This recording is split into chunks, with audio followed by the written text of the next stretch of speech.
Pour accomplir le dernier souhait de son petit ami décédé, la jeune fille escalade une tour de plus de 600 mètres et disperse ses cendres dans le ciel. Mais au moment où elle s'apprête à partir, un accident survient.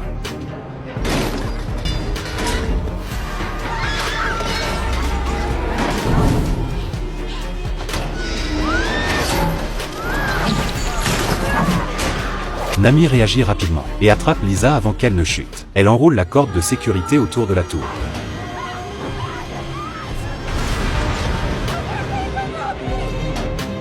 Et tire de toutes ses forces. Petit à petit, Lisa remonte à l'aide de la corde. Heureusement, elle réussit. Les deux se regardent et esquissent un sourire de soulagement. Mais lorsqu'elles regardent en bas, leur sourire disparaît instantanément. L'échelle qu'elles ont utilisée pour grimper s'est complètement effondrée. Il est désormais impossible de descendre. Pire encore, tous leurs appareils électroniques ont perdu le signal. Après s'être calmés, Nami trouve dans le sac d'urgence une fusée de détresse et une paire de jumelles. Elles savent qu'elles doivent contacter l'extérieur. À ce moment, Lisa remarque un amplificateur de signal en bas. Elle rédige un message de détresse et descend le téléphone avec la corde pour le placer à côté de l'amplificateur. Mais lorsque Nami remonte le téléphone, le message n'est toujours pas envoyé. Le plan a échoué. Sans autre choix, elle tente une nouvelle idée. Elle glisse le téléphone dans une chaussure et le remplisse de matériaux souples pour éviter qu'il ne se casse. La chaussure chute rapidement dans les airs. Maintenant, elles ne peuvent qu'attendre.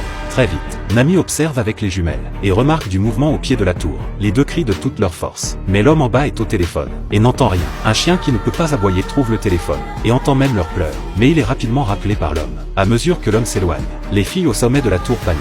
Peu importe à quel point elles crient, il ne réagit pas. Désespérée, Lisa jette une autre chaussure. La chaussure heurte l'échelle. Le bruit attire enfin l'attention de l'homme. Il revient vérifier, mais ne lève jamais les yeux. Ne voyant personne autour, il jette simplement la chaussure sur le côté. Les deux filles sont complètement désespérées. Lisa saisit la fusée de détresse et s'apprête à tirer. Mais Nami l'arrête. L'homme leur tourne le dos, et il fait encore jour. La fusée est leur dernier espoir. Elles ne peuvent pas gaspiller cette chance. La nuit tombe.